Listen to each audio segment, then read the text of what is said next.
días y bienvenidos esta mañana a este encuentro con Flaminia Giovanelli, a quien yo agradezco profundamente el que haya aceptado venir a estar en la diócesis en un día y medio realmente intenso por los diversos encuentros que está teniendo también diversas instituciones, no solo eclesiales, sino también de la sociedad.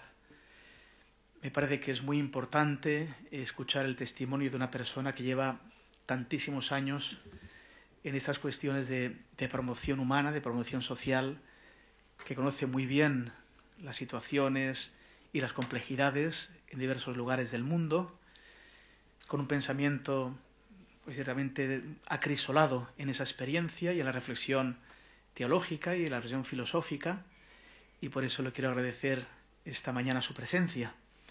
Es la presencia de este nuevo dicasterio que el Papa ha creado por la unión de diversas instituciones que él ha querido unir y hacer sinergias en este nuevo dicasterio del desarrollo humano integral, donde tiene, como digo, varios aspectos, todo lo que tiene que ver con el desarrollo de la persona, de la familia humana y de lo que es en este mundo globalizado en el que hoy en día vivimos. La presentación más particular de su currículum y de su trayectoria la va a hacer Carlos García de Andoín, y, como decir Flaminia, una vez más, el agradecimiento de esta presencia. Habla un castellano perfecto.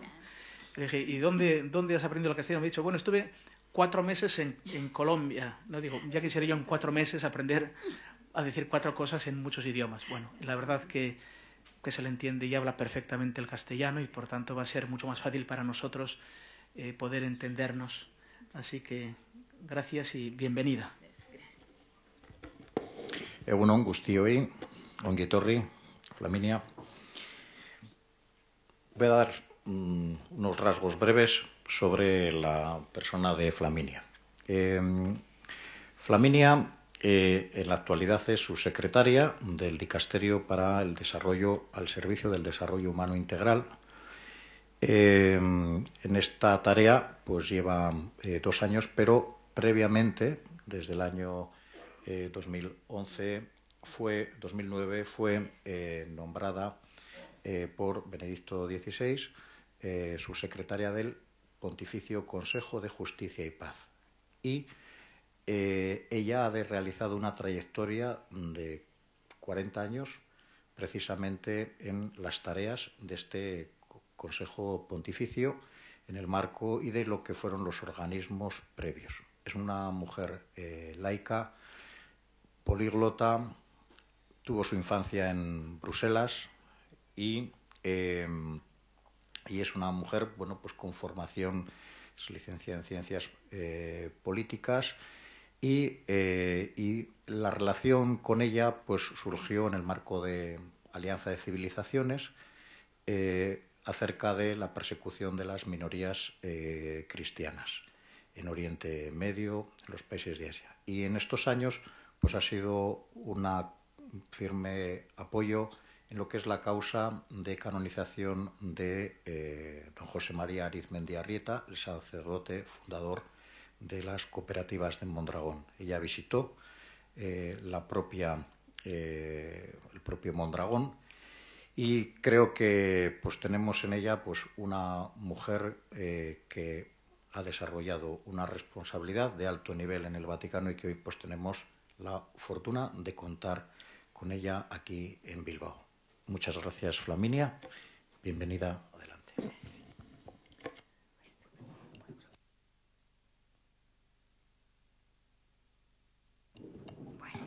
Muchas gracias y muy buenos días a todos.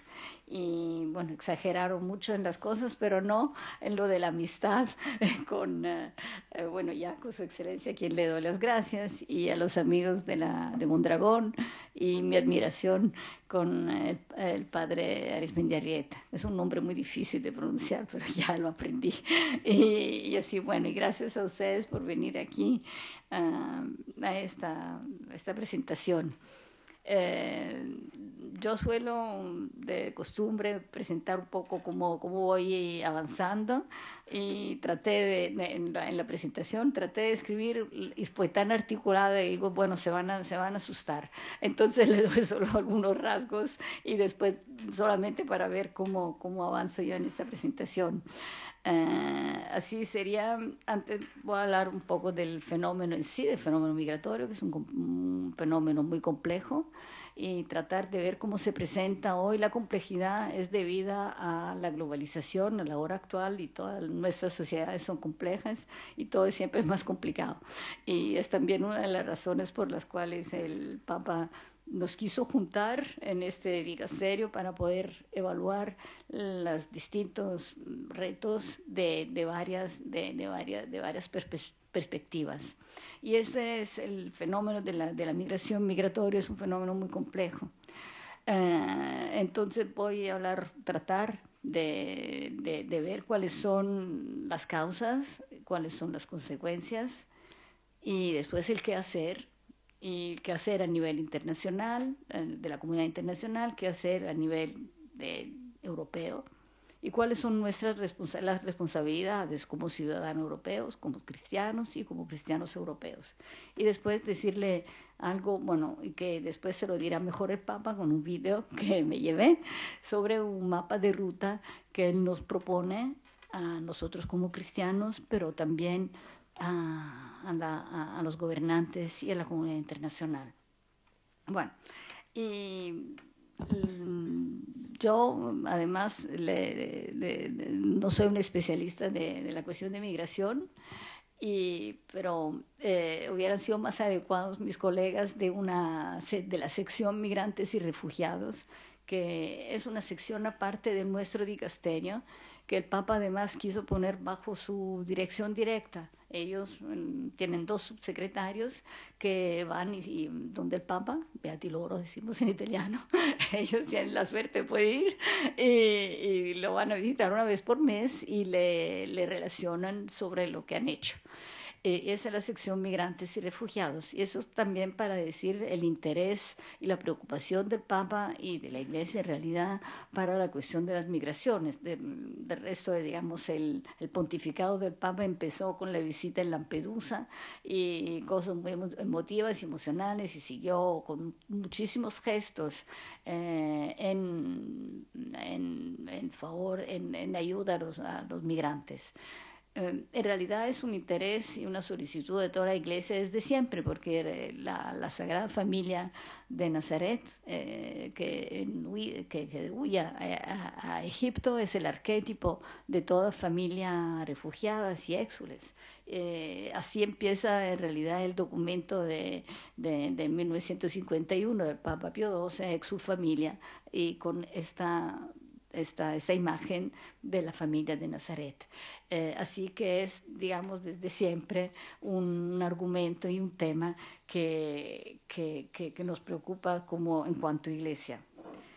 Bueno, como decía, es un fenómeno muy complejo y es imposible tratarlo de manera así exhaustiva, sobre todo con pocas cosas que yo sé. Pero entonces yo les voy a llamar la atención sobre algunos hechos que me parecen más importantes subrayar. Primeramente, es un fenómeno no nuevo, no es nuevo. La gente siempre se ha movido, porque siempre empujaba para ver no fuera que para curiosidad, para ver cómo se vive en otras partes, o también como hoy en día empujada por conflictos, guerras y búsqueda de condiciones mejores. Le hago solo un ejemplo, una imagen. Yo trabajo en el Palazzo San Callisto, es un palazzo extraterritorial del Vaticano, es cuando se arreglaron con los pactos lateranenses del 1929, el Estado italiano se formó el Estado Vaticano y dejaron al Vaticano unos 4 edificios que son extraterritoriales en el Vaticano y unas cuantas otras, inmuebles, etcétera. El Palazzo San Callisto se encuentra en el barrio de Trastevere, al ladito de San Egidio, que todo el mundo conoce. Pero ya de Santa María en Trastevere es un barrio muy, muy típico, muy folclórico, etcétera. Es un barrio de esos barrios antiguos de Roma, y Monti, son dos, de una parte del río, y nosotros estamos por acá. Bueno, y en el Trastevere estaba el puerto grande de Ripa, y allí alrededor vivían todas, en ese entonces, a la época republicana, entonces eso hace más de 2000 años, todas las comunidades siríacas, griegas, judía, eran las más numerosas, y es por eso que se implantó el cristianismo, porque claro, los apóstoles viniendo empezaron con su gente a evangelizar. Así que en ese entonces siempre ha sido un sitio donde en Roma, que venían de todas partes. Y a la época del imperio, ya le voy a dar una cita muy bonita, porque eso es muy típico, también a la época, entonces 500 años después, un historiador francés muy conocido describe así con lo que era Roma en ese entonces. Dice: nunca el carácter universal del urbe, en ese tiempo del imperio, había sido más evidente. A todo nivel social, los romanos, propiamente dichos, son sumergidos no solamente por el flujo de la inmigración italiana, vea, son los desplazados internos, diríamos hoy, italiana, sino por la multitud de provinciales llegados con todos sus idiomas, costumbres, conductas morales y supersticiones de todas las regiones del universo. El universo de ese entonces, pero cuando se hace paralelo, así decir que el fenómeno no es nuevo y ya lo enfrentaron nuestros antepasados. Bueno, el problema es que ahora se presenta de manera nueva por lo de la globalización, y las dimensiones se han dilatado enormemente por la facilidad de movimiento, por las tecnologías, los transportes y todo eso, y por las situaciones contingentes. Yo les voy a dar unos números para darles una idea. El número, hablan claro, son 250 millones los migrantes en el mundo. Son estadísticas de 2016, porque siempre vienen un par de años después. Y hay 22 millones de refugiados, casi 3 millones más están esperando el reconocimiento de estatuto de refugiados. Y las proyecciones indicaban, eso en el 2016, en 40.3 millones de desplazados al interior de los países. Eso pasa mucho en África, donde hay muchos desplazados. Se ha dicho de paso, desde el principio del siglo, los números de migrantes ha aumentado del 41%. Eso es el problema de las dimensiones. Interesante también me parece averiguar de dónde vienen los migrantes, para darnos una idea. Si es verdad que el fenómeno afecta a todos los continentes, yo estuve en enero en Chile y me contaban de los refugiados que venían especialmente de Venezuela. Yo hablaba con el portero del pequeño hotel donde estuve. Ese era un ingeniero industrial venezolano.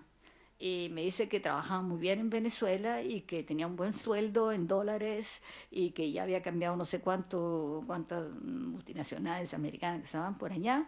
Digo, bueno, entonces, ¿por qué vino aquí? Dice: es que yo tenía la plata, pero tenía que comprar.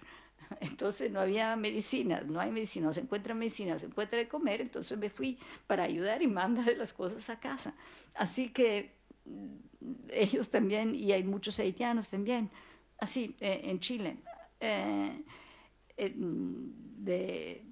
bueno, ya, que afectan todos los continentes. Y las proporciones, pero son distintas. En África son 24,7 millones los migrantes que van, sobre todo están en Uganda, en Kenia, ¿no?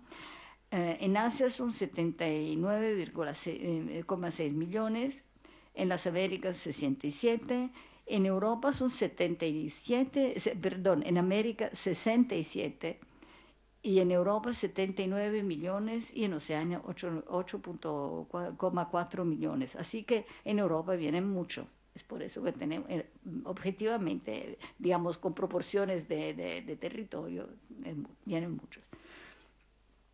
Hay además que considerar las proyecciones demográficas. Eso es una cosa muy interesante. Si la población del mundo era de 4.000 millones, en 1980, hoy es de 9.000 millones, 5.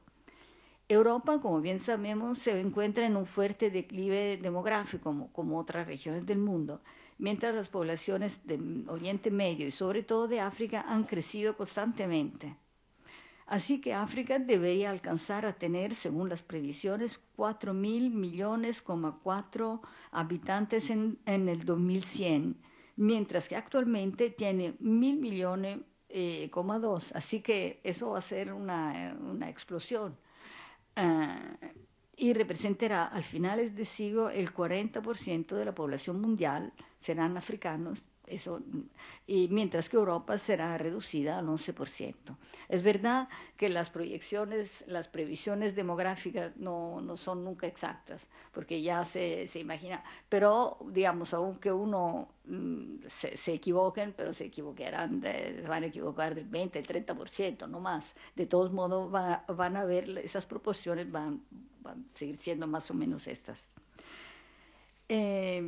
Entonces voy a llamar lo que le quería, otras cosas, otras novedades, digamos, de nuestros tiempos, en lo que tiene que ver con la migración, con el fenómeno, es la feminización del fenómeno. Y el aumento, ya hablábamos antes, de menores que llegan no acompañados. Antes, hasta, 50 años, 30 años, lo que se movían eran los padres de familia y después llevaban las familias y todo. En vez ahora hay muchísimas mujeres. En Europa son más mujeres que hombres.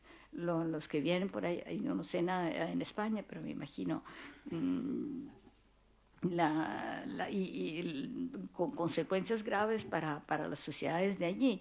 Si pensamos, no sé, si en Italia es muy común guardar a los ancianos en casa y con las señoras que vienen a cuidar a los ancianos, y ellas dejan su casa con hijos, maridos, y muchas veces son familias que se desbaratan.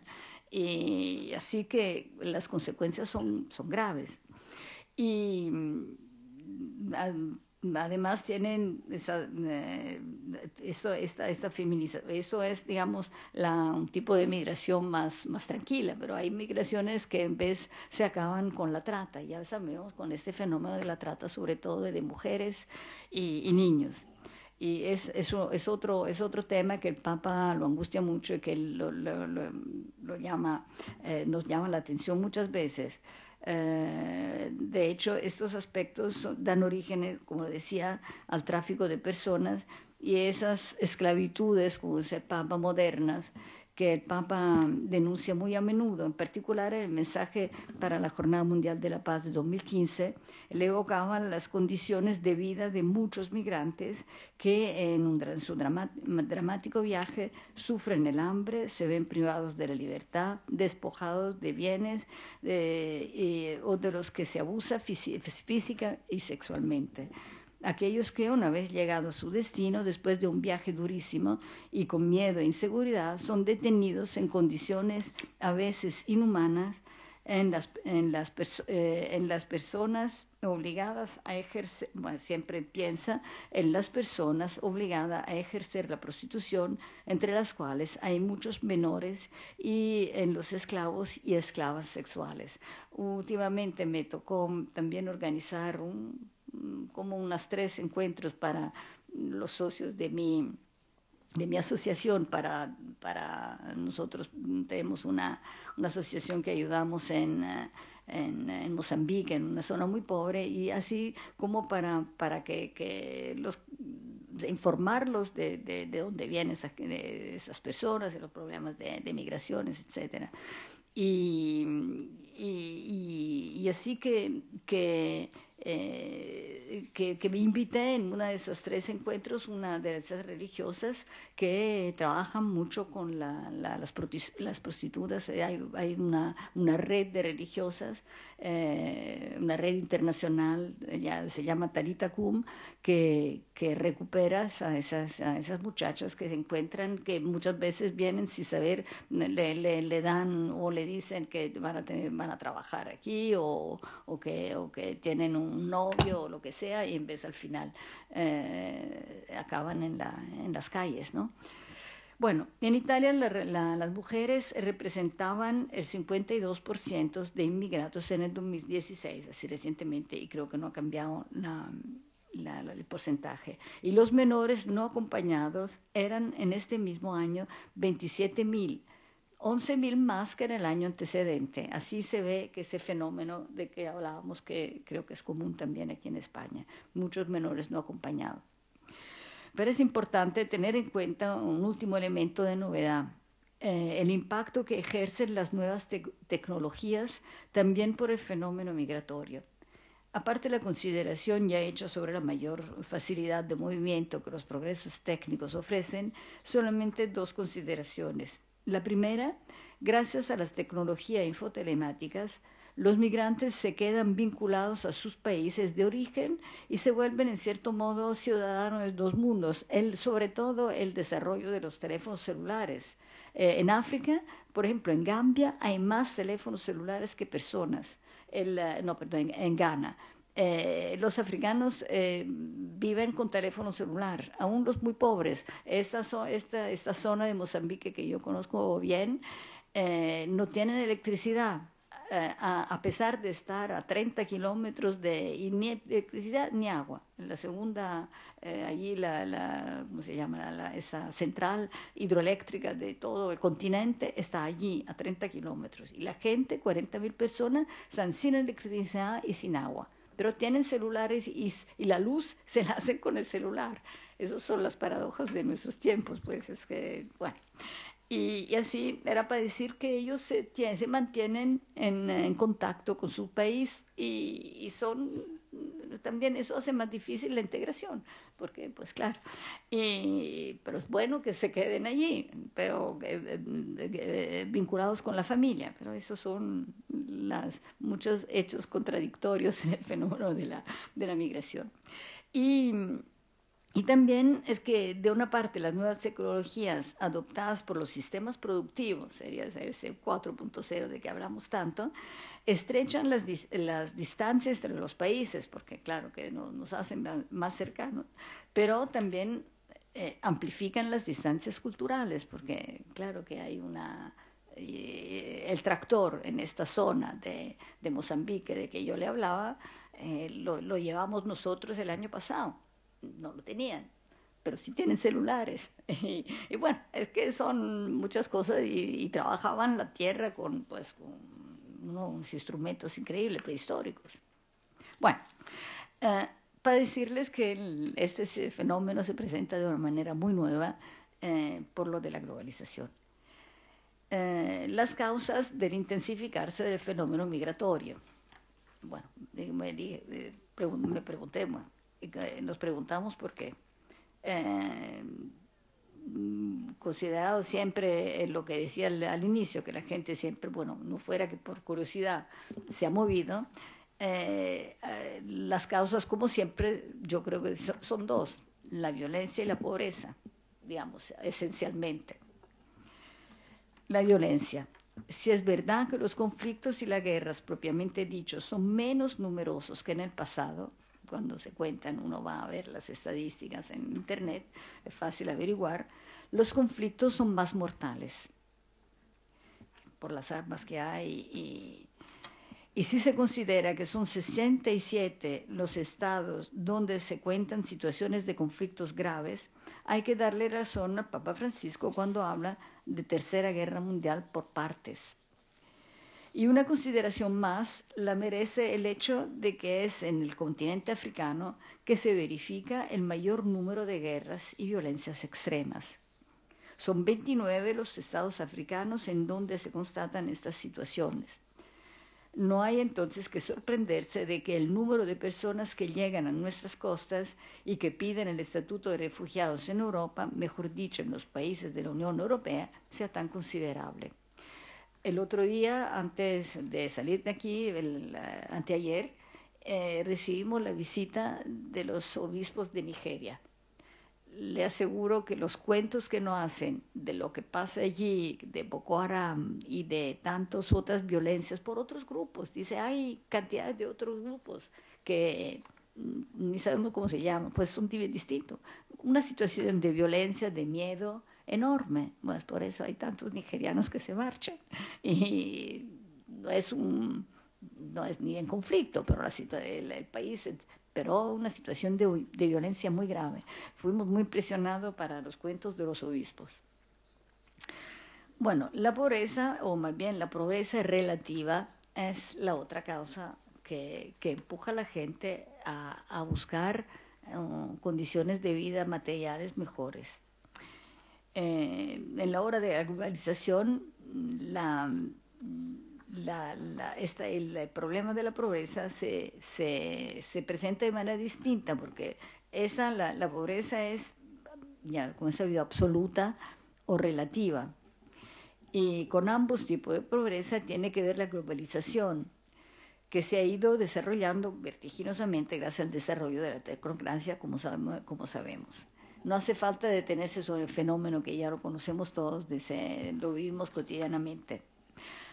De hecho, pero eso sí, con la globalización se reduce la pobreza absoluta, o sea, la de las personas que viven con menos de hoy se considera $1,90 por día. Pero además de seguir siendo más de 800 millones lo que padecen hambre hoy, cuando en otros países hay demasiado.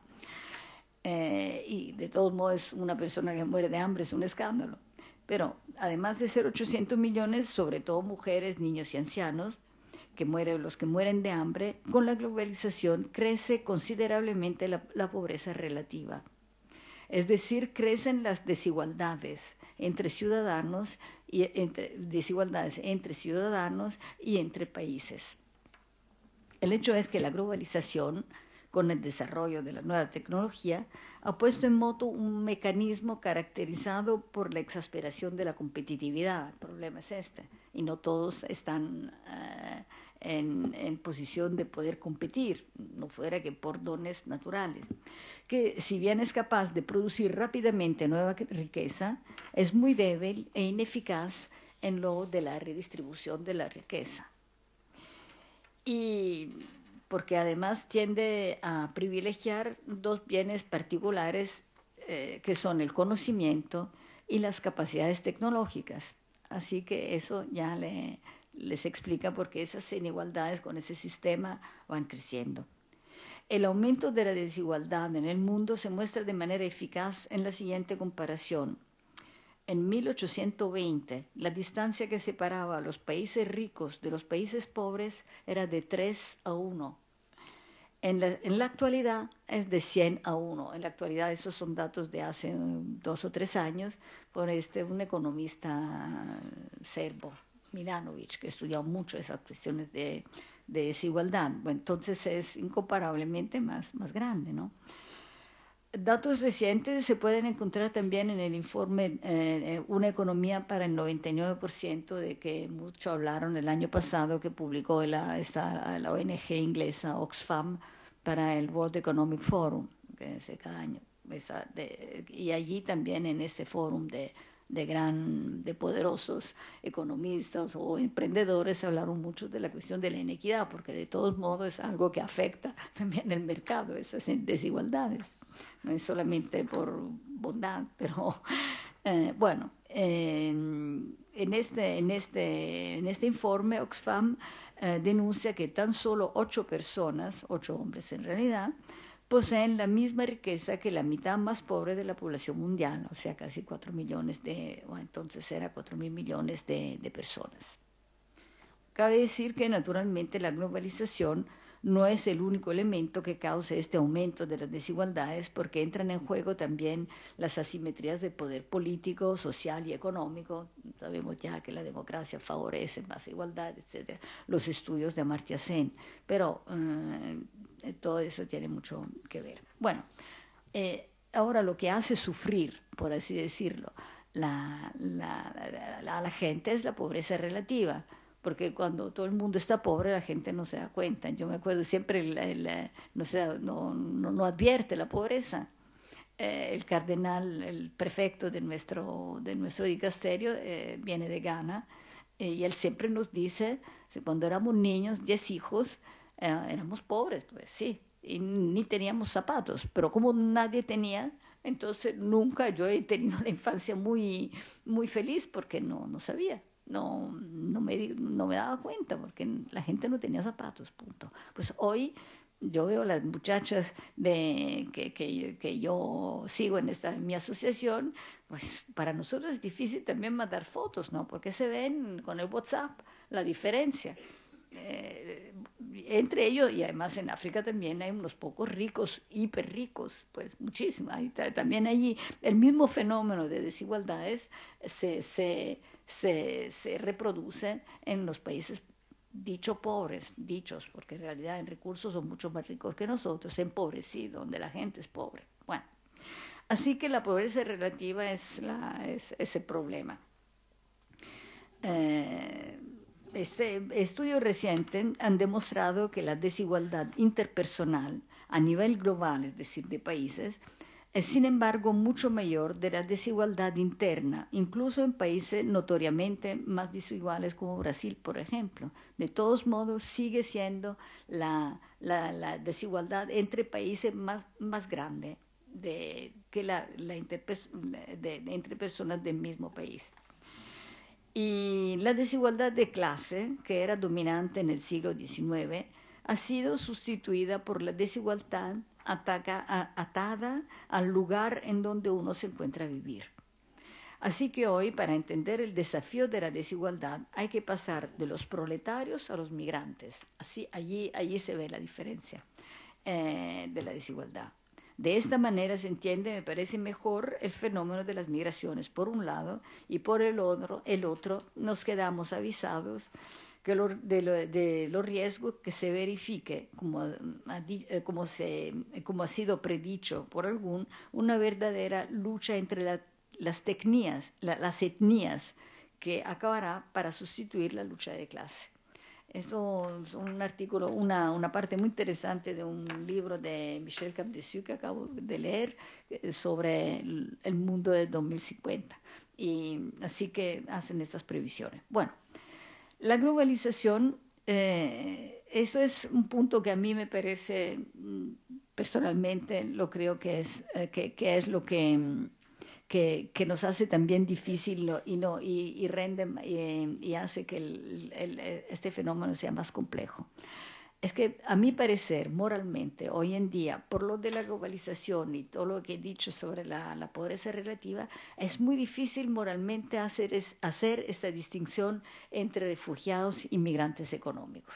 Porque si uno huye de la violencia, pero si huye de una pobreza extrema, ¿cómo se hace? Uno dice, bueno, tú, porque sí, allí se mataban, pero tú te mueres de hambre y no te acojo. Bueno, a mí me parece que hoy en día es muy difícil, porque hay de verdad, esas desigualdades hacen esto. Y esto, sin considerar, a mí me parece, bueno, ya lo formulé bonito, así que lo voy a leer. A mi parecer, la globalización, que aunque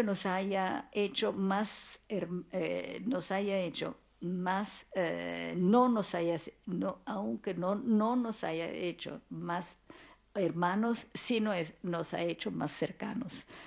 Eso es para citar al revés la Caritas in Veritate de Papa Benedicto, donde él dice la globalización, dice lo bueno de la globalización, lo malo, etcétera, pero claro es que nos ha hecho más vecinos, pero no más hermanos, más cercanos, pero no más hermanos. Bueno, entonces eso tiene consecuencias. Esta consecuencia a mí parece que es moralmente difícil, si no imposible, distinguir entre los que huyen de la violencia y los que huyen del hambre.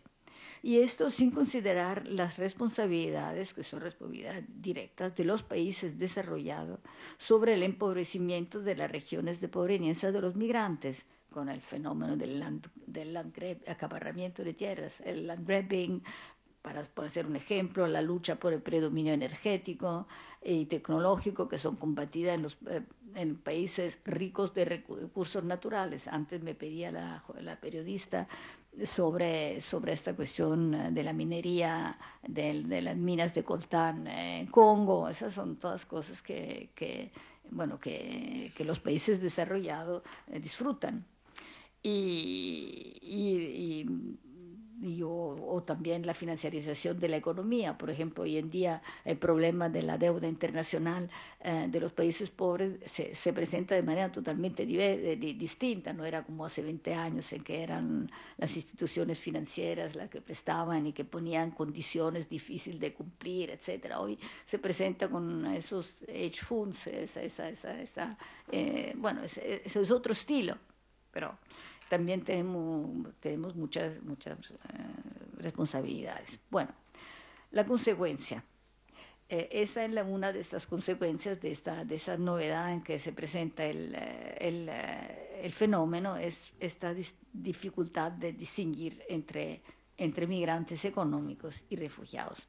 Pero hay unas consecuencias para los países de salida y otras consecuencias para los países de llegada, para nosotros. Bueno, voy a hacer al revés, empezar a ver cuáles son las consecuencias también para los países pobres de donde salen los migrantes. Como ocurre en nuestros países, hablo especialmente de Italia, no sé si en España es lo mismo, el hecho de que nuestros jóvenes, después de haber estudiado en nuestras escuelas y universidades, tengan que salir al extranjero para trabajar es una pérdida y un fracaso de nuestros sistemas económicos, sociales, políticos. En Italia los jóvenes ya no encuentran más trabajo, se marchan todos. Lo mismo es para los jóvenes de los países en vía de desarrollo. Quienes formados vienen a nuestras ciudades para hacer un trabajo de baja calidad o vienen a acabar los estudios y una vez formados no vuelven para poner en práctica lo que han aprendido y contribuir al desarrollo de sus patrias. Bueno, yo no sé, pero conozco muchos que, bueno, la calidad de estudio no será al mismo nivel de nosotros, pero muchos que han estudiado son médicos, etcétera, y van a hacer unas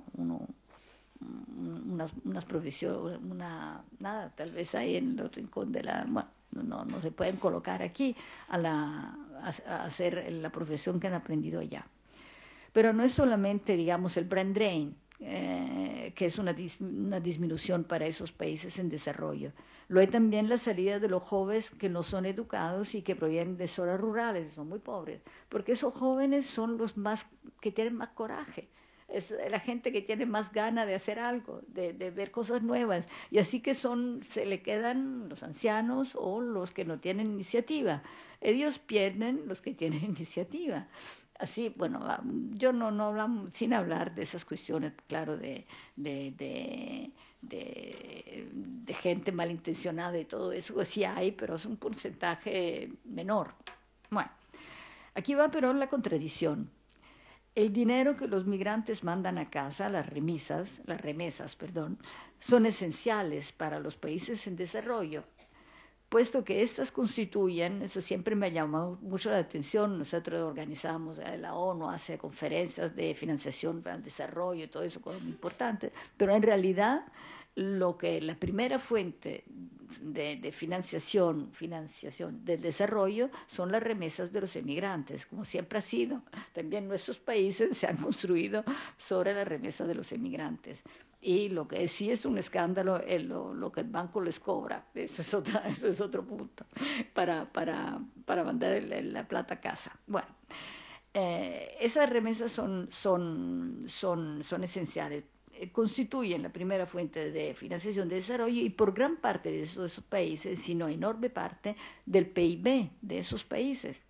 Un ejemplo, saqué un ejemplo para España, que se refiere a España.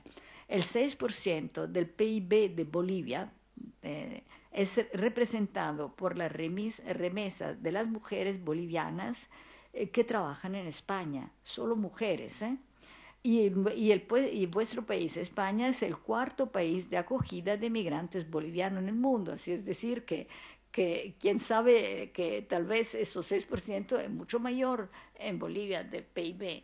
Eso, el 6% es solamente de las mujeres bolivianas que viven en España y las que viven en otras partes de América Latina, porque hay muchos bolivianos. Así, ¿ves? Cómo las remesas son tan importantes. Entonces es difícil pensar que los gobernantes de los países en desarrollo se apliquen con mucho vigor en el contrastar el éxodo de los ciudadanos si no habrá una verdadera ayuda para realizar planes de desarrollo nacionales, porque tendrían que renunciar a una parte del PIB enorme. Así que, digamos, eso es un elemento que hace que tenemos que ponernos de acuerdo.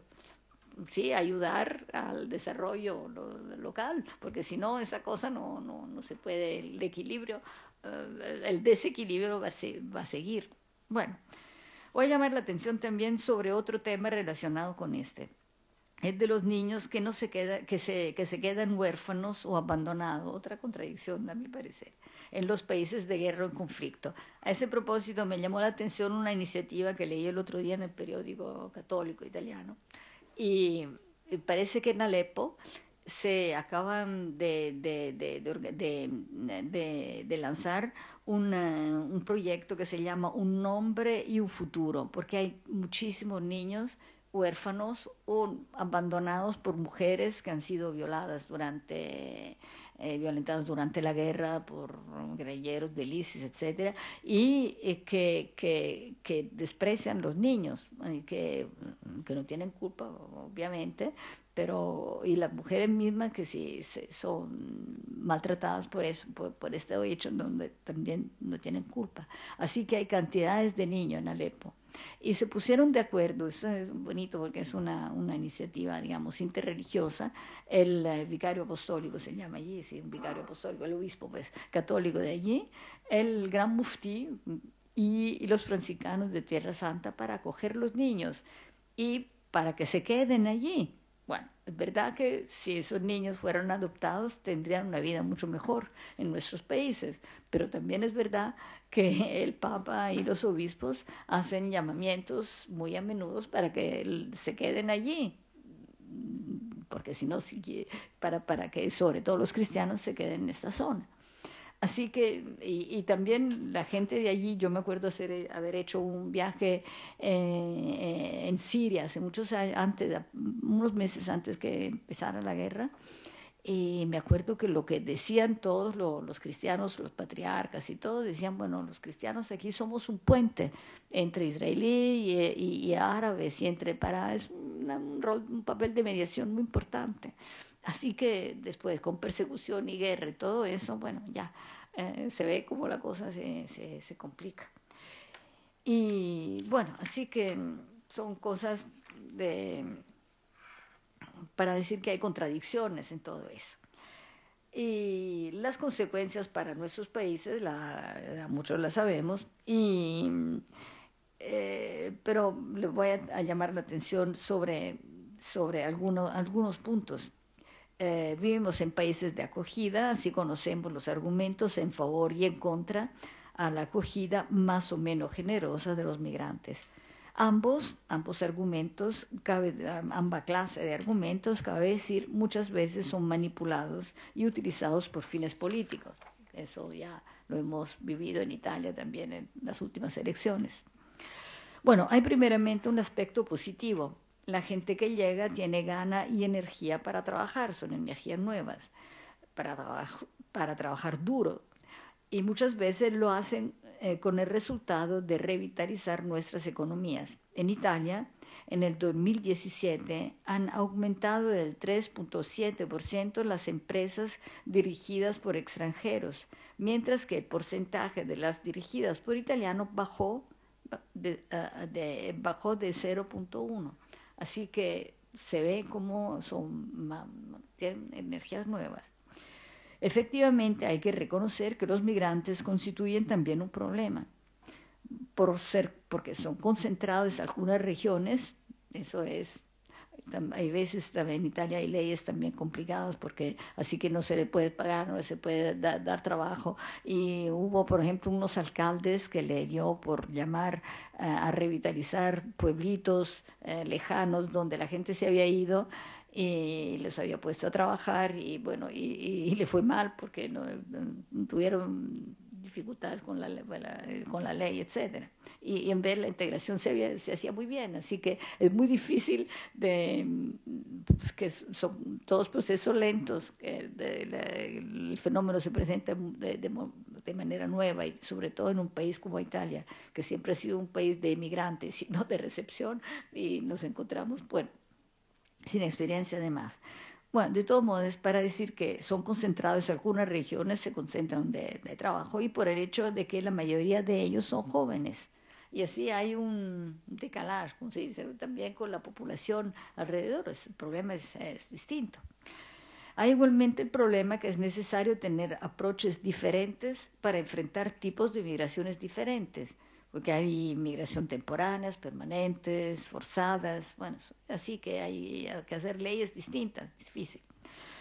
Hay además que tener en cuenta que en las sociedades desarrolladas de llegada los puntos de vista son contradictorios. Es decir, mientras que por los emprendedores, el entorno productivo, sobre todo en algunas partes con la bajada de la natalidad, etcétera, necesitan manos de obra, pero para los políticos es un problema, porque hay que resolver los problemas prácticos de convivencia, y para no hablar del problema del terrorismo y sus manifestaciones, y de manifestaciones de terrorismo que son causadas además por la integración fracasada de muchos hijos o nietos de inmigrantes nacidos ya en nuestros países.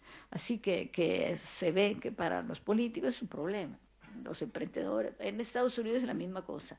Yo me acuerdo, mi hermano tenía una pequeña empresa, él necesitaba los mexicanos que iban a trabajar, pero los políticos no le daban las visas y la tarjeta para la verde. Bueno, así que son puntos de vista distintos, difícil de conciliar. Pero en definitiva, yo creo que el problema de fondo de las dificultades en acoger e integrar, aparte de las dificultades concretas de estructuras, de competición por el trabajo y su remuneración, ese también es otro problema grave, porque digamos, cómo se están desarrollando las cosas, hay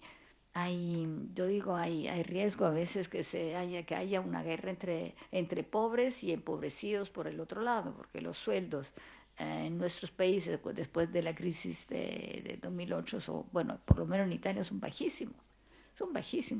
Así que ya esa gente es empobrecida, llegan los migrantes, y donde desafortunadamente en Italia hay mucho trabajo no regular, así que hacen lo mismo trabajo para sueldos bajísimos, y al final es entre esas categorías que hay esta fricción, ¿no? Esos son problemas sociales y políticos muy graves. Y todo eso ya hay también, pero el problema de lo que la gente también le tiene miedo, y claro, es esa pérdida de identidad. Nuestra gente tiene miedo de perder la identidad cultural y religiosa. Y eso no se dice mucho porque si no es politically correct, pero es también eso, es también una cuestión, la religión que hace parte de la cultura, y ya son identidades amenazadas, la cultural por la globalización y la religiosa por la secularización. Así que la gente ya no sabe muy bien lo que es, los europeos no saben muy bien lo que es, y todo lo que somos, lo que es Europa. Y voy a volver sobre ese tema porque es en realidad el tema central del discurso que le hizo el Papa al Parlamento Europeo. Y eso es, y tenemos la responsabilidad. Bueno, y entonces, ¿qué hacer? Porque el hecho es que somos enfrentados a un fenómeno fisiológico, y que ya se va a volver un fenómeno estructural por esta facilidad de movimiento, etcétera. Bueno, entonces yo no soy un especialista, por eso entonces que no voy a poner en cuestiones de instrumentos jurídicos, pero nada más que para decir lo que tenemos a disposición. A nivel de la comunidad internacional,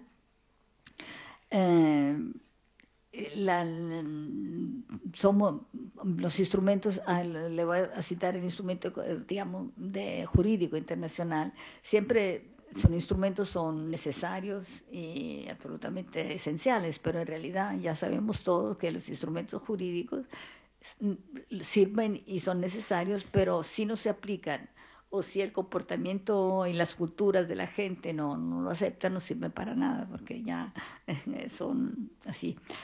A nivel mundial, la protección de los refugiados ha tenido su punto de referencia en la Convención de Ginebra de 1951, mientras que la protección de los migrantes ha sido entregada a la Convención solamente sobre los derechos de los trabajadores migrantes de 1990.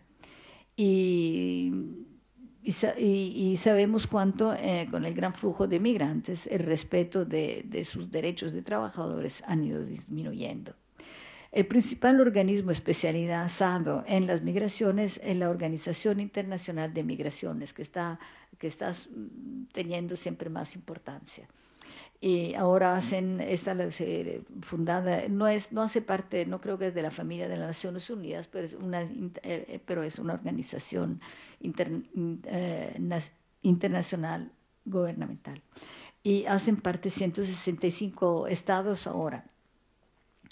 Se fundó esta organización después de la guerra en 1951 para tratar de reubicar los 11 millones de migrantes que había hecho la guerra.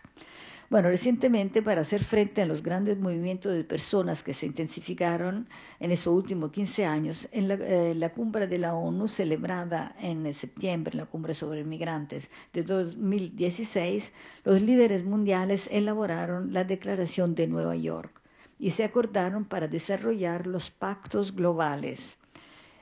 Habrá un pacto global sobre los refugiados y un pacto global sobre una migración segura, ordenada, regular y responsable. Son dos documentos que deben de acordarse a finales de este año 2018. La Santa Sede ha participado activamente en este proceso multilateral, ofreciendo su experiencia pastoral. En efecto, para la Iglesia la migración global es una prioridad, como lo demuestra ya el Papa Pablo VI, que no era Papa en ese entonces. En el 1956 fundó un organismo, él era en ese entonces sustituto, como decimos nosotros, de la Secretaría de Estado, un organismo que hasta ahora es el más importante de nuestras organizaciones católicas en materia de migrantes. Se llama International Catholic Migration Commission, ICMC, que está en Ginebra. Es muy activa es una organización católica muy importante. El objetivo que se quiere alcanzar con los pactos es que la comunidad internacional mejore sus respuestas para que los desplazados vivan en cada fase de su movimiento una vida digna.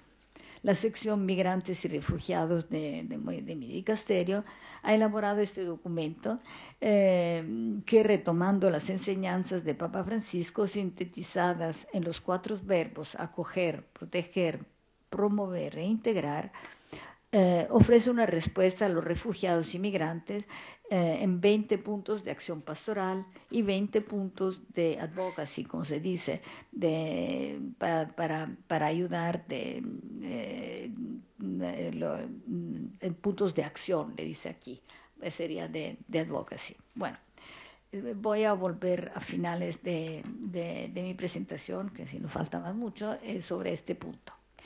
A nivel europeo, aquí también no me voy a detener sobre la opinable política de la Unión Europea y especialmente de algunos países ni sobre los instrumentos políticos. Solo bastará con recordar que estamos en la espera, un poco pesimista por la verdad, por lo que pude leer, de ver cuál será el resultado del examen por el Consejo Europeo de la propuesta de reforma del reglamento de Dublín. Ya sabemos que es el reglamento por lo cual el examen del pedido del estatuto de refugiado tiene que ser hecho por el primer país donde desembarcan, donde llegan los migrantes. Bueno, en Italia que tenemos cantidades, en España poco menos, pero en Italia, en Grecia tenemos tantos, la gente, el Estado no logra estudiar todos esos pedidos y hacer las cosas, digamos, de manera digna. Y bueno, entonces esperemos que el Consejo, prontamente estudie esta propuesta sobre la cual llegó el Parlamento Europeo después de mucho trabajo a finales de 2017. En realidad, la prueba dada por los países de la Unión Europea no ha sido nada generosa y no han cumplido con los compromisos tomados. Eso es peor, porque es suficiente fijarse en los números. De los 160.000 migrantes que los Estados miembros de la Unión Europea se habían comprometido a reubicar, solo 30.000 han sido efectivamente reubicados. Así que los números son preocupantes. No hace falta subrayar las dificultades de los estados costeros por acoger esa multitud de migrantes. Y en definitiva, los flujos migratorios no podrán ser gestionados sin una colaboración, sin acuerdos entre los varios países, los países de salida, los de tránsito y los de destinación final. Hay que ponerse de acuerdo sobre esa reubicación, así que sin esto no es posible. Bueno, entonces paso a nuestras responsabilidades. Nuestras responsabilidades como ciudadanos europeos. La primera es tenemos el deber de informarnos, porque en realidad para saber cómo están de verdad las cosas, porque ya le he dicho, hemos visto un espectáculo en las últimas elecciones en Italia, de verdad, de manipulaciones de datos, de sembrar también miedo, ¿no?, en la gente. Bueno, eran, digamos, cosas electorales, pues. Y entonces tenemos que saber cómo están de verdad las cosas, porque en realidad está empezando a manifestarse formas de xenofobia, de nacionalismo, etc. Y por nuestra parte, el dicasterio está organizando una conferencia sobre esos fenómenos, conjuntamente con el Consejo Ecuménico de Iglesias. Va a ser una cosa más ecuménica. Bueno, para decir que el problema es común. Yo creo además que como ciudadanos europeos tenemos que tener en cuenta nuestro vínculo particular con África, que es el continente donde proceden muchos de los migrantes que llegan de manera tan dramática a nuestros países viajando por el Mediterráneo, cuando llegan y cuando no se mueren en el camino. El pasado colonial, la cercanía geográfica ya son buenas razones para que tengamos presente esta responsabilidad. Pero también esta misma responsabilidad está inscrita, yo diría, en el DNA, por así decirlo, desde el origen de la Unión de la Europa Unida, puesto que, como dijo Robert Schuman en la declaración del 9 de mayo de 1950, que dio prácticamente el inicio de la Unión Europea, una de las tareas de Europa, una de sus tareas esenciales es el desarrollo del continente africano. Eso ya lo había dicho, claro, Schuman en el 1950. En tercer lugar, nosotros europeos tenemos que acordarnos que nuestros orígenes son variadas. Yo no me encontré la palabra española. En italiano se dice variegato, más bonito. Pero bueno, parece que no existe como la otra, para decir que somos de origen distinta. Yo me fijé en mi familia. El origen de mi familia, de mi papá, es inglesa y pasaron por, no sé, de hace cuántos años, de cuántos siglos. Y la de mi mamá son españoles. Perali, dice que Perales también existe aquí en España. Así, y viven en Orvieto, de la familia para no decir ahora lo que pasa en la familia. Mis familias somos todos mezclados. Mis primos son mitad colombianos, mitad italianos, y los otros primos se casaron con una española, francesa. Bueno, así que somos, ¿verdad?, que somos más. Por eso que es la cuestión de la identidad, sí, así, exacto, así que tenemos que acordarnos esto. Y también que nosotros hemos sido pueblos de migrantes. Yo pues, pienso a Italia. Yo cuando estaba en el colegio, en el libro de historia se estudiaban las olas migratorias. Y en Italia hay 4. Se estudiaban esas. Bueno, yo me acuerdo de Coney Island, ¿cómo se llama en España, en Estados Unidos? Y una figura así, por ejemplo, en la iglesia, la de Mother Cabrini, que es una de los calabrinianos, que son, ella la mandó el obispo Scalabrini, no solamente, no, León XIII le dio el mandato para ir a visitar a los italianos, no solamente en Estados Unidos, también en América Latina. Fíjense, esta señora pequeñita sobre un burro que se iba en toda América Latina a visitar los migrantes. Eso era en el siglo pasado, en el siglo, bueno, XIX. Y así que nosotros hemos hecho la misma cosa, hemos tenido también un tiempo muy duro. Bueno, todo eso yo creo que hay que acordarnos de esto. Una última consideración en la que nos hizo un demógrafo amigo mío de nosotros, que le llamaba a dar esas charlas que le decía antes. Él dice, bueno, y es que es la primera vez que en Europa hay esas migraciones tan fuertes, porque en realidad antes no venían, no tenemos recursos naturales, y hasta hace 70 años no había una guerra tras otra, la gente no iba a venir acá. En realidad él dice lo que vienen, lo que buscan.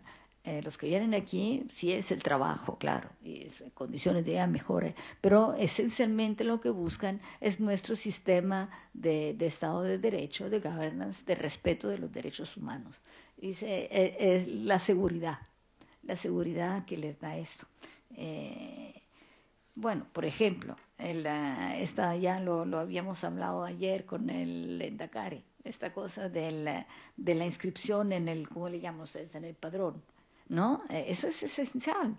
Y eso en África hay pues cantidad de gente que no están inscritos. Y si no están inscritos, una persona no es persona, no tiene derechos. Y en vez donde nosotros, no solamente ahora, porque aquí en Europa, claro, por lo de la iglesia, también aquí los padrones son relativamente recientes, bueno, tendrán 200 años o 150, no sé, pero antes todos sabíamos porque estaban bautizados en los padrones de las parroquias. Y se puede saber bueno, de los orígenes de tantas gentes con esto.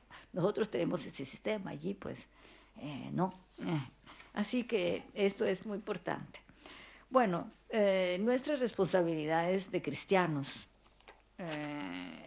Nosotros sabemos como cristianos que la responsabilidad hacia los migrantes están arraigadas, y lo sabemos bien, ante todo en la dignidad inherente y trascendente de cada hombre y cada mujer, que ha sido creado por Dios a su imagen y semejanza. Esa cosa de que hablamos hoy, que es algo que me gusta mucho como imagen en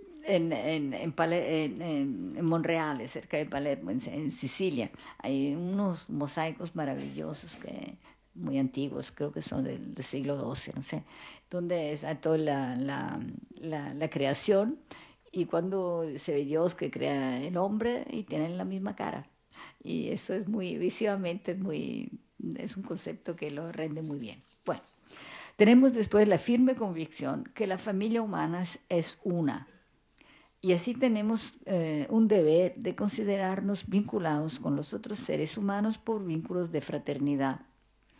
Escribe el Papa Francisco en uno de los mensajes de la paz, eso es del 14, sobre la fraternidad, el primero que hizo. Las naciones de la tierra forman una unidad y comparten un destino común. En los dinamismos de la historia, a pesar de la diversidad de etnias, sociedades y culturas, vemos sembrada la vocación de formar una comunidad compuesta de hermanos que se acogen recíprocamente y se preocupan los unos por los otros. Estas certidumbres, la que sabemos que cada hombre tiene su dignidad inherente y trascendente, que la familia humana es una, deberían de ayudarnos a vencer el miedo del otro, el miedo que hace concentrar la persona sobre sí misma para que no le suceda algo malo, como dice el Papa, y que lleva un egocentrismo egoístico. y que paraliza. Eso decía en una de esas homilías de Santa Marta, muy bonita. Nos deberían de ayudar a vencer la indiferencia. Ya saben cuánto el Papa dice que esto, la globalización de la indiferencia, a mí que me importa, dice. Esa es la primera reacción de la gente hoy.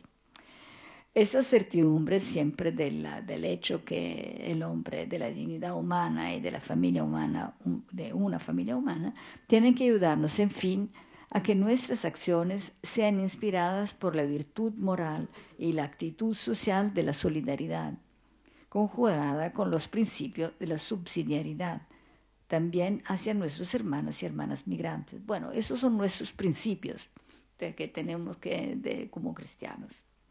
Entonces, como cristianos europeos tenemos también esta responsabilidad hacia los migrantes y tenemos una responsabilidad hacia Europa y hacia los migrantes. Hacia Europa, como hijos de un continente envejecido, el Papa decía que era un poco una nonna cuando se fue una abuela, eso un poco con esas palabras un poco duras, pero bueno, muy eficaces cuando sube al Parlamento Europeo. Dice, bueno, Europa es envejecida. En el texto escrito no está, pero yo lo recuerdo muy bien, que dijo es una abuela. Bueno, es verdad también que a él le gustan mucho los ancianos, así que, bueno, entonces, como hijos de un continente envejecido y que estamos enfrentados a un mundo complejo y en rápido movimiento, cada vez más interconectado y global y menos eurocéntrico. Eso. Tenemos que contribuir a que Europa recupere su propia identidad, sin la cual no tiene futuro. Eso lo dijo el Papa. Yo estoy citando mucho de este discurso que hizo el Parlamento Europeo en 2014. Eso depende del redescubrimiento del nexo vital e inseparable entre la apertura al trascendente, a Dios, y la capacidad práctica y concreta de afrontar las situaciones y los problemas. Aquí el Papa, cuando habló de esto, que es eso típico europeo, le gustó recordar la fresco, ¿cómo se llama? Esa pintura que está en el Vaticano, dice la Escuela di Filosofía, donde le stanze di Raffaello, allí él le cuenta de Platón y Aristóteles. Entonces dice, Platón mira a Dios y Aristóteles mira al mundo, así que este conjunto que es muy típico y es la riqueza de Europa. Nuestra contribución no constituye un peso, dice también el Papa en este discurso, y nuestra contribución no constituye un peligro para la laicidad de los estados y para la independencia de las instituciones de la Unión, sino un enriquecimiento. Bueno, sin entrar en las polémicas de las raíces cristianas, pero yo creo que a este pensaba el Papa y tenía razón. Bueno, y nuestras responsabilidades hacia los migrantes. Tenemos la responsabilidad como cristianos de afrontar la cuestión de los migrantes porque no podemos tolerar que el mar Mediterráneo se convierta en un cementerio, que ya es en buena parte, eso es intolerable, como humanos y además y aún más como cristianos. En las barcazas que llegan cotidianamente a las costas europeas hay hombres y mujeres que necesitan acogida y ayuda. Lo dijo claro el Papa Francisco a los parlamentarios europeos. Europa será capaz de hacer frente a las problemáticas asociadas a la inmigración si es capaz de proponer con claridad su propia identidad cultural y poner en práctica legislaciones adecuadas que sean capaces de tutelar los derechos de los ciudadanos europeos y de garantizar al mismo tiempo la acogida a los inmigrantes. Si es capaz de adoptar políticas correctas, valientes y concretas que ayuden a los países de origen en su desarrollo sociopolítico, entonces la ayuda y a la superación de los conflictos internos, causa principal de este fenómeno, en lugar de políticas de interés que aumentan y alimentan esos conflictos. Así que hay todo un reequilibrio en las políticas que estudiar. Bueno, el Papa Francisco nos indica un mapa de una o un mapa. una hoja, ve, entonces, ya, el vocabulario me dio la cosa, una hoja de ruta, ya. No solamente nos da ejemplos con los viajes que ha hecho, también, por ejemplo, con estas cosas que hace él cuando el jueves de la Semana Santa, cuando va a lavar los pies. Yo me contaron el otro día, oí el padre Lombardi contar esa cosa muy bonita cuando le pedían que los papas con quien usted trató. Bueno, y él dice, del Papa Francisco decía la libertad con la cual toma decisiones extrañas. Por ejemplo, y la primera vez, en el Jueves Santo, fue que a lavar los pies en vez de a los sacerdotes de la diócesis, como siempre se ha hecho, fue en el cárcel de menores. Y allí le mandó a decir el capellán, ay, mire, sí, bueno, también, Santo Padre, estamos muy contentos que usted venga y lavar los pies, pero aquí hay menos mujeres y hombres. Y las mujeres ya protestan que a ellas no les lavan los pies. El Papa entonces dijo, bueno, ya lavamos los pies también a las mujeres. Y una de las niñas era musulmán. Y se veía esto. Bueno, son gestos muy significativos. Digo, entonces, al lado de los gestos, él nos ofrece esta hoja de ruta. Ilustradas sobre esos, con muchos importantes discursos y mensajes alrededor de esos 4 verbos.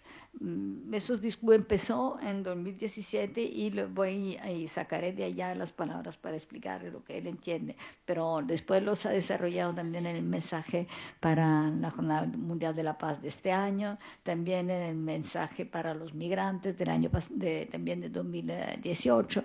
Sigue explicando lo que quiere decir con esos 3 verbos. La primera vez fue en este fórum internacional que habían organizado los calabrinianos, que es esa congregación religiosa especializada en cuestiones de migración.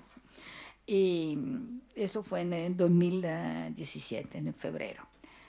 Entonces, voy a hacer referencia sobre todo a este discurso. Y el Papa dice, entonces el primer verbo es acoger, frente a un tipo de rechazo que nos afecta a todos, enraizado en el egoísmo y amplificado por las demagogias populistas, urge un cambio de actitud y una acogida responsable y digna, que empieza por su primera ubicación en espacios adecuados y decorosos. Que ya le da la indicación concreta. Hay que aprontar, que alistar espacios adecuados y decorosos. Los grandes asentamientos de solicitantes y refugiados no han dado resultados positivos, generando más bien nuevas situaciones de vulnerabilidad y de malestar. Los programas de acogida difundida, así que el Papa dice, mejor hacer la acogida difundida, ya iniciados en diferentes localidades, parecen, sin embargo, facilitar el encuentro personal, permitir una mejor calidad de los servicios y ofrecer mayores garantías de éxito. Así que hay que acoger de una cierta manera, es inútil de esa. Bueno. Segundo verbo, dice proteger. La experiencia migratoria hace a menudo a las personas más vulnerables a la explotación, al abuso y a la violencia. Hablamos de millones de trabajadores y trabajadoras migrantes y entre estos, particularmente los que están en situación irregular, de refugiados y solicitantes de asilo, de víctimas de la trata. Proteger a estos hermanos y hermanas es un imperativo moral para traducir adoptando instrumentos jurídicos internacionales y nacionales claros y pertinentes, cumpliendo selecciones políticas justas y con visión de futuro, prefiriendo procesos constructivos, quizá más lentos, pero para un consenso inmediato, realizando programas tempestivos y humanizadores en la lucha contra los traficantes de carne humana que se lucran con las desaventuras de otro, coordinando los esfuerzos de todos los actores, entre los cuales puede estar segura estará siempre la Iglesia. Bueno, así que también nos da nos da lo que tenemos que hacer para proteger instrumentos jurídicos y cumpliendo elecciones políticas justas, prefiriendo el proceso constructivo de diálogo, ese del encuentro, de diálogo más largo, puede que toman más tiempo, pero son más seguros. Tercer verbo, es muy interesante, promover. Proteger no basta, dice el Papa. Es necesario promover el desarrollo humano integral de migrantes, refugiados y desplazados. Este desarrollo se lleva a cabo mediante el cuidado de los inconmensurables bienes de la justicia, la paz y la protección de la creación. El desarrollo, según la doctrina social de la Iglesia, es un derecho innegable de cada ser humano. La promoción humana de los migrantes y de sus familias comienza por las comunidades de origen, allí donde debe ser garantizado, junto al derecho a emigrar, también el derecho a no emigrar, es decir, el derecho de encontrar en la patria condiciones que permiten una realización digna de la existencia. Con tal fin son animados los esfuerzos que llevan a la realización de programas de cooperación internacional desvinculados de intereses de parte y de desarrollo transnacional en lo que los migrantes están implicados como protagonistas. Esto es yo porque por ser el prefecto de mi dicasterio, un africano, él es una cosa que le advierte. Él dice, la primera cosa hay que cerrar el robinete, dice él. Bueno, y una vez llamó a los embajadores africanos ante la Santa Sede, donde provienen más. Bueno, dice, aquí estamos en esta cosa, es una tragedia, pero ¿ustedes qué hacen? ¿Qué hacen los gobiernos allá? Bueno, eso él lo puede hacer porque es africano. Así que digamos que son cosas que, bueno, pero también cuando vienen tenemos que ayudarlos a promover y darles todos los instrumentos para su promoción integral, es decir, que la promoción de todo el hombre, cuestiones de salud, de formación, de posibilidad de practicar sus religiones, sus cultos y todo. Pero también los países de donde salen tienen que proveer para que no tengan, porque la gente tiene también el derecho de quedarse en su propia patria. Bueno, el último verbo es integrar. La integración, dice el Papa, que no es asimilación ni incorporación. Es un proceso bidireccional que se funda esencialmente sobre el mutuo reconocimiento de la riqueza cultural del otro. No es aplanamiento de una cultura sobre la otra y tampoco aislamiento recíproco con el riesgo de nefastas y peligrosas guetizaciones. Por lo que se refiere a quien llega y no debe cerrarse a la cultura y a las tradiciones del país que lo acoge, respetando sobre todo las leyes, no se debe descuidar en absoluto la dimensión familiar del proceso de integración. Por eso siento el deber de subrayar la necesidad, varias veces evidenciado por el magisterio, ese sí es un punto que lo tenemos muy fuerte, de políticas aptas para favorecer y privilegiar las reunificaciones familiares. Por lo que se refiere a las poblaciones autóctonas, estas deben ser ayudadas, sensibilizadas adecuadamente y disponiéndolas positivamente a los procesos de integración, no siempre sencillos e inmediatos, pero siempre esenciales e imprescindibles para el futuro.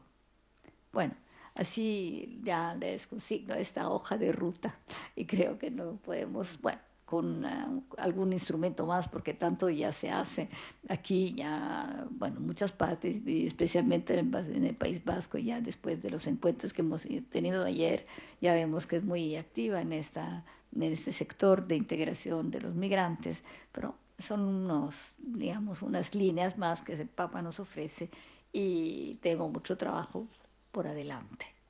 Bueno, me siento mucho que fue un poco largo.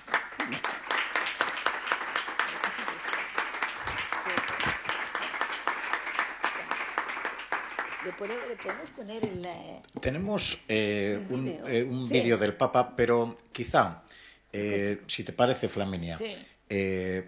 Procedemos ahora al diálogo y el vídeo lo vemos como colofón, sí. son 3 minutos y medio de vídeo. Entonces, en este momento, pues preguntas abiertas relacionadas con el tema, o tenemos una oportunidad pues de tener a Flaminia aquí en directo, con lo cual, bueno, pues podemos también hacer algún tipo de pregunta pues más amplia respecto a la Iglesia a nivel mundial, respecto al pontificado de Francisco, respecto al Vaticano. Bueno, pues tenemos esta oportunidad, unos minutos para ello.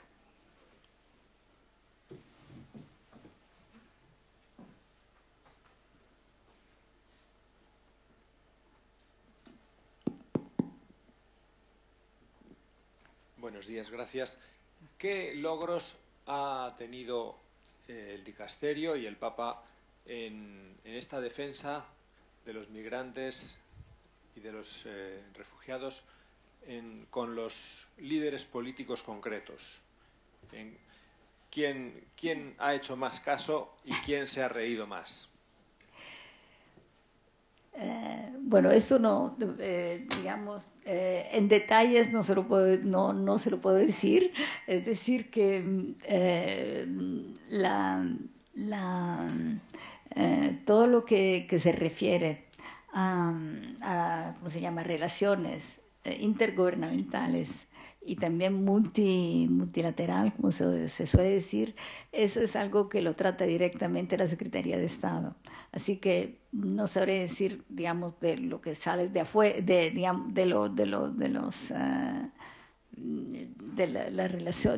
las reacciones inmediatas. Eso no le podré decir si hay unos países pero seguro que Papá habla muy a menudo de eso, y sobre todo el trabajo que han hecho a nivel de la ONU con esta presentación los subsecretarios de esta sección migrantes y refugiados. Ya veremos cómo será la adopción y los debates en la ONU que van a ser a finales de octubre. Eso sí es público. Me imagino que cuando, ¿cómo se dice?, no adoptar, acordar, cuando acordarán esos pactos serán hechos públicos.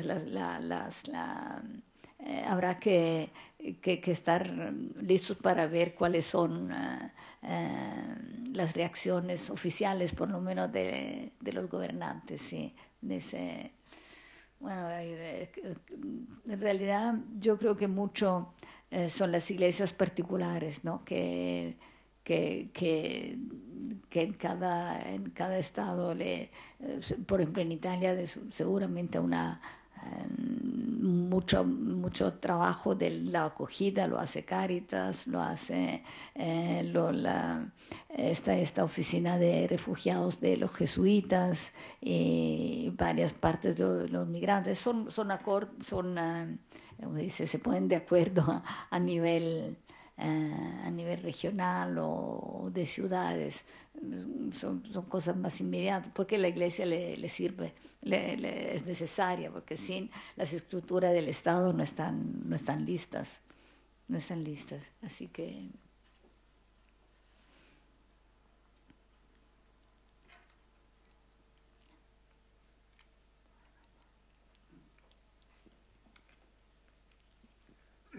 no es sobre la migración, sino sobre su presencia como mujer en un dicasterio de la Curia Romana. Es una sorpresa y es una novedad. ¿Usted lo percibe como un signo de apertura de la Curia Romana hacia el reconocimiento de la mujer en la Iglesia, o es una cuestión muy puntual que se ha dado en usted, pero que ya esto no tendrá más consecuencias? Bueno, yo creo que sí, que tendrá consecuencias por dos hechos. A mí me nombraron, bueno, cuando fue mi nombramiento, eso fue en principio de 2010, pues es verdad que las circunstancias eran favorables. Es decir, que el presidente se jubilaba, el secretario ya lo habían nombrado arzobispo en otra parte y habíamos sido sin subsecretario durante 3 años y medio, así que yo misma había, bueno, hecho como la más anciana así que, bueno, no había nadie más, yo digo, así que no, se había podido llamar a alguien de afuera, pero llegar en un sitio donde no sabía nada no era fácil. Bueno, así que como yo estaba allí desde hace tantos años, pero es verdad que me dijeron que el cardenal Bertone iba buscando una mujer para darle un cargo, así que ya la ocasión se presentaba y eso fue una cosa buena. Pero, por ejemplo, recientemente el Papa nombró otros 2 subsecretarias en el dicasterio para laicos, familia y vida. Bueno, ellas vienen de afuera, digamos, casi que tienen y son todos nuevos allí. En vez escogieron otra cosa, porque el cardenal viene de Estados Unidos, el prefecto. El secretario es un padre de misión, ¿cómo se llama? De Schoenstatt, brasilero. 2 de afuera, y las 2 señoras, una era profesora de la universidad y la otra juez de un tribunal. Así que, pero son 2 señoras laicas que también, una tiene, me parece, 4 hijos, 2 mellizos además, que no se lo esperaba. Y así que, bueno, que son, ya esos son dignos, ¿no? Positivos. Pero no solamente eso, y también hay en otras partes, por ejemplo, el director de los museos vaticanos, que eso sí es la administración más grande del Vaticano, es una señora, no es una... ella viene así de adentro, que ya estaba trabajando, ya llevaba muchos años trabajando en la biblioteca. Excelente, además, una persona muy, no solamente amable, pero que conoce. Y también otra cosa que me parece interesante, el jefe del personal del gobernatorato, que es una de las administraciones del Vaticano. El Vaticano tiene la curia romana, somos nosotros, digamos, las congregaciones, los pontificios consejos que colaboramos con el Papa, la Secretaría de Estado. Después hay otras organizaciones, la del gobernatorato, que es la más numerosa, además, donde trabajan los que mantienen la ciudad del Vaticano, los jardineros, los ingenieros, bueno, otras administración más práctica. Tienen 2.000 colaboradores y el jefe es una mujer. Ya había sido había trabajado el personal de la curia y el jefe de 2.000, casi todos hombres además, y la señora laica es bueno, así que esas son responsabilidades muy ya importantes. Y yo creo que también está creciendo bueno, lo que era una extravagancia en mi tiempo, lo mío, digamos, a nivel medio. Hay jóvenes que están trabajando a este nivel, así que en mi oficina yo tengo dos mujeres, bueno, varias, pero 2 que son de ancianos de Justicia y Paz, y buenísimas. Una, la mamá de familia, tiene 5 hijos y trabaja muy bien sobre asuntos económicos y de empresa, etcétera. Y la otra, que es una jurista de primera clase, internacionalista. Ella tiene 2 niños también de ascendencia armena, franco-italiana, bueno, de todo. Y ella, eso es muy significativo, ella representa la Santa Sede en el Consejo de Europa, en el Comité de Derechos Humanos, y va 2 veces al año representando la Iglesia, la Santa Sede, allí. Y es una señora, no tiene, yo creo, 38 años, ni tiene 40 años. Así que eso ya es una preparación. Claro que las mujeres, como en todas partes, tienen que trabajar mucho más para no digo obtener, porque en eso son servicios, nadie quiere, pero digamos, para tener más responsabilidades oficialmente.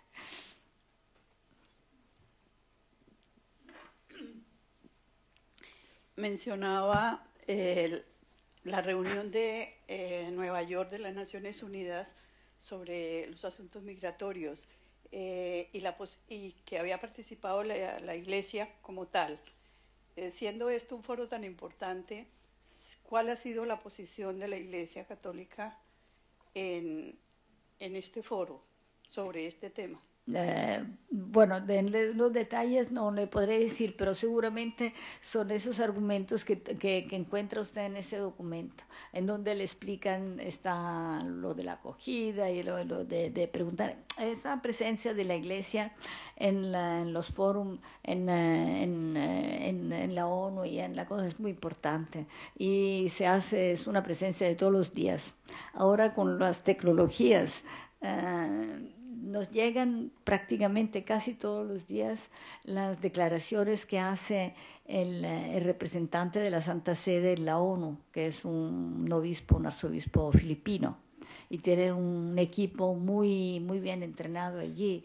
Y si quieren saber, por ejemplo, la posición de la Santa Sede sobre todos los argumentos de actualidad, allí eso se encuentra en Internet.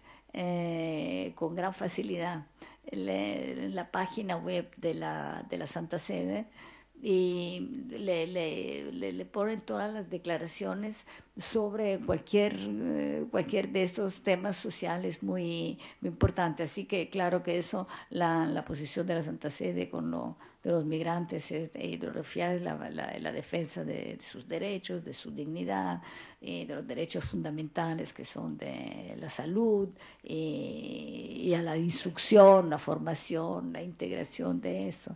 Eso sí, son cosas,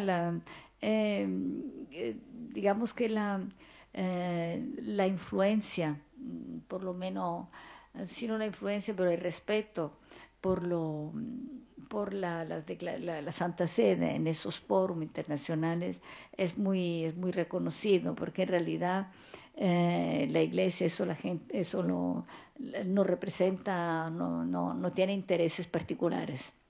Y cuando las intervenciones son siempre para defender a la dignidad humana en general, sin intereses particulares. Así que en eso yo creo que es muy importante la presencia de la Iglesia y la participación en todos esos procesos. Por ejemplo, nosotros publicamos como primera publicación del dicasterio, por el momento se quedó la única, la nota de la Santa Sede sobre la Agenda 2030, sobre los objetivos de desarrollo sostenibles que la comunidad internacional se ha comprometido a cumplir entre el año 2030. Y la Santa Sede participó de todo ese proceso, tomando la palabra y dando sus sugestiones y todo eso. Y así que esta agenda fue adoptada el día mismo en que el Papa Francisco fue a visitar, eso fue en el 2015, en septiembre, fue a visitar en la ONU. En la misma sesión se adoptó esos compromisos, esa agenda. Y también en esa ocasión el Papa presentó la posición de la Santa Sede y de la Iglesia, que era de satisfacción, porque en realidad en la comunidad internacional el concepto de desarrollo ya ha ido cambiando y se ha ido acercando bastante por muchas partes a un poco la idea de desarrollo integral de la progreso.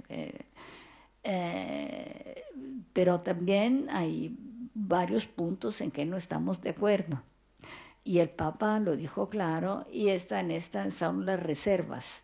Esto se llama reserva y se presentan las reservas. Bueno, nosotros, la Santa Sede no es miembro, es observador. Pero, te digo, con lo de esta, digamos, autoridad moral que tiene el Papa, eso ya por lo menos son cosas que lo escuchan con respeto. Pero sí ha habido necesidad de explicar que, por ejemplo, esa idea del desarrollo humano sostenible, que sí son también esta posibilidad, sobre todo antes, cuando yo empecé a trabajar allí, cuando se hablaba de desarrollo, era desarrollo económico, se hablaba de PIB y de todo eso. Ahora ya los indicadores han cambiado. Cuando se lee los informes de la UNCTAD o de esas del PNUD, del UNDP, que te dan indicadores que son la salud, la formación, pues son cosas sociales, ¿no? que tienen que ver con el bienestar del hombre, de la persona, no solamente. Y eso ya también en los organismos internacionales ha ido un poco cambiando. Claro está que nunca hablan de la dimensión trascendente de la persona humana y también de la necesidad que cada persona pueda desarrollar su dimensión espiritual. Claro que eso la Iglesia tiene que decirlo. Y también todo lo que tiene que ver con los derechos reproductivos que llaman, la cuestión del aborto, la cuestión de la eutanasia, todo eso. Bueno, son cosas que uno cada vez hay que repetirlo y que decirlo claro, porque la posición es esta y acompañamos la comunidad internacional en muchas cosas, nos alegramos pero hay que puntualizar esas cosas. Pero es claro que también si uno no dialoga, no, entonces si uno dice, bueno, no, esos principios, eso es una cosa muy difícil también en la Iglesia, porque hay muchos que piensan, bueno, como la organización internacional no tiene cosas fundamentales para nosotros, porque son principios fundamentales que no compartimos, no son compartidos, pero es verdad que también el único foro internacional que exista. Y así que siempre hay un poco, ¿no? Son dilemas, a veces dilemas morales, ¿no? Porque así que tratamos de...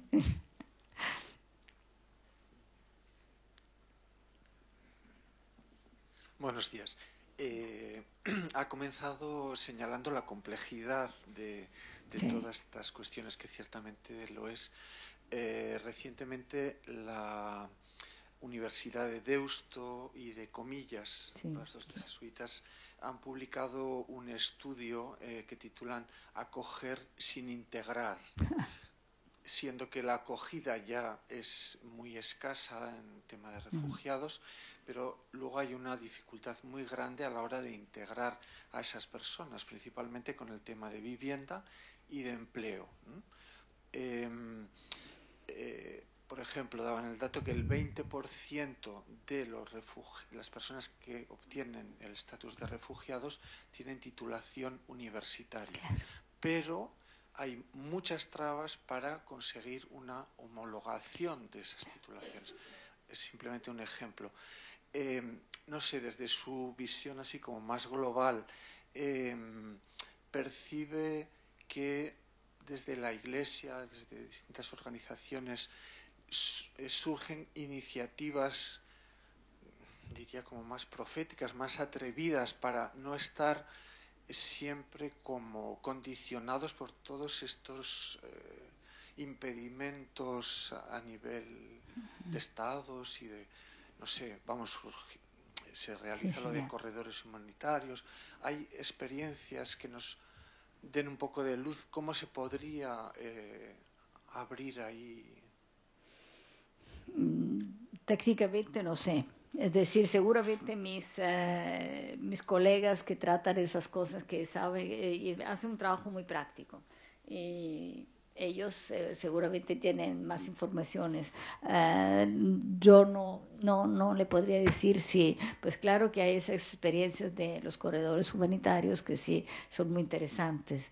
El porcentaje es muy, muy, muy pequeño de lo que se puede hacer, eso sí es verdad, pero sí es que este problema de la homologación siempre ha sido un problema también entre europeos. Yo me acuerdo que mi hermano, que había estudiado en la universidad en Bruselas, cuando vino a Italia y era italiano y no lo reconocían. Bueno, claro que ahora ya con lo de la globalización tendrán que hacer alguna diferencia, bueno, habrá que tener más una evolución en esta, porque si no la vida ya no es, no sé, pero seguramente habrá, que siento mucho no poder decir, pero no, habrá experiencias en este sentido, sí. Sí, sí.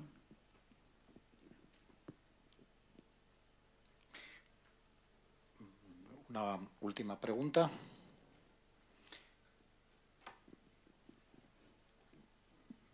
Bueno, pues muchas gracias por su intervención. Hay muchos datos, ¿no? Y muchas ganas. Yo una cosa directamente a usted le preguntaría, con toda la exposición que ha dicho que será un botón de muestra, tantos datos, tantas migraciones, y hablamos de personas, ¿no?, con nombre y apellido, aunque no estén empadronadas. ¿Cómo se vive en la curia, en los trabajos, el día a día ante ese volumen de situaciones? Porque me imagino que llegarán noticias positivas, logros, avances, pero ¿cómo se vive todo este trabajo en el día a día? Si puede decir algún rasgo. Bueno, le voy a decir que estamos en esto, lo contó un poco Carlos y el obispo, el señor Mario, dijeron de esto, que estamos en lo de la reforma. Y que el Papa juntó 4 consejos, ¿no?, distintos. Y quiero decir que es difícil, porque claro, en toda administración, las novedades y somos mucho más numerosos, no es una gran oficina, porque todos somos 60, pero acostumbrados a ser 20 o 15, entonces ya es diferente. Y son muy internacionales. Así que esto sí ayuda mucho también la comprensión de los problemas. Eso ayuda mucho porque las culturas se ven más evidentes, digamos, las diferencias culturales, ¿no? Trabajamos todos por la Iglesia y por Jesucristo, que es lo que les interesa, pero cada uno llega con su bagaje, su cultural distinto, ¿no? Pero yo lo que quería decir es que lo bueno de esto es haber reunido un organismo como era el de Justicia y Paz, que era más de reflexión y de estudio, con la práctica, con la pastoral. Y así que nos esperamos mucho, todavía no hemos empezado a funcionar, pero de ese intercambio con nuestros colegas que tienen más conocimiento de prácticas pastorales, de cercanía con la gente. Por ejemplo, tenemos una religiosa de este dicasterio. Ella desde hace años es polaca, y ella sigue las cuestiones de los gitanes y de la gente de los circos.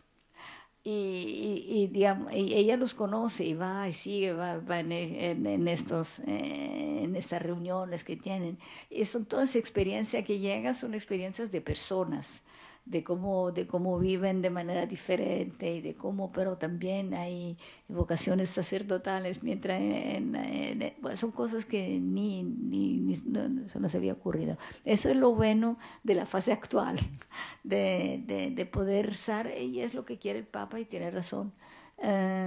Que cuando se lee el estatuto del nuevo dicasterio, él habla así de la justicia, la paz, la doctrina social y de hacerla conocer, etcétera.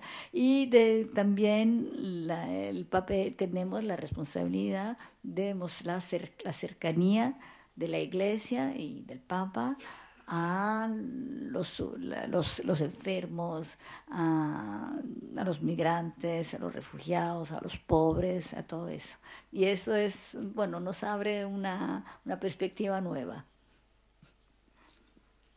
Muy bien, pues tenía mucho interés Flaminia en que viéramos estos 3 minutos de un vídeo del Papa, y entonces Papa, sí, los ponemos ahora muy cortico, en marcha. A mí me parece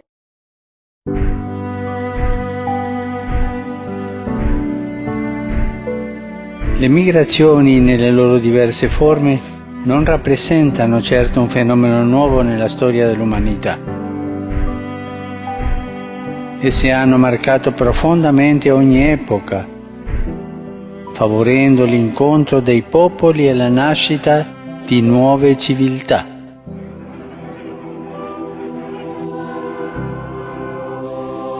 Purtroppo in gran parte dei casi si tratta di spostamenti forzati causati da conflitti, disastri naturali, persecuzioni, cambiamenti climatici, violenze, povertà estrema e condizioni di vita indegne. La nostra comune risposta si potrebbe articolare attorno a 4 verbi: accogliere, proteggere, promuovere e integrare. Accogliere. Un'accoglienza responsabile e dignitosa di questi nostri fratelli e sorelle comincia dalla loro prima sistemazione in spazi adeguati e decorosi. Proteggere. Parliamo di milioni di lavoratori e lavoratrici migranti e tra questi particolarmente quelli in situazione irregolare, di profughi e richiedenti asilo, di vittime della tratta. La difesa dei loro diritti inalienabili, la garanzia delle libertà fondamentali e il rispetto della loro dignità sono compiti da cui nessuno si può esimere. Promuovere. Proteggere non basta, occorre promuovere lo sviluppo umano integrale di migranti, profughi e rifugiati. La promozione umana dei migranti e delle loro famiglie comincia dalle comunità di origine. Là deve essere garantito, assieme al diritto di poter migrare, anche il diritto di non dover migrare. Integrare. L'integrazione, che non è né assimilazione né incorporazione, è un processo bidirezionale che si fonda essenzialmente sul mutuo riconoscimento della ricchezza culturale dell'altro. Credo che coniugare questi 4 verbi in prima persona singolare e in prima persona plurale rappresenti oggi un dovere.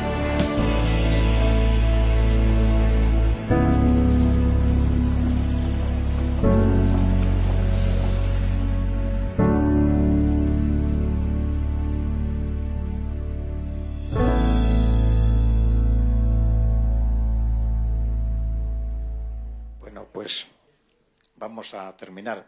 Yo, Flaminia, me quedo con 2 mensajes.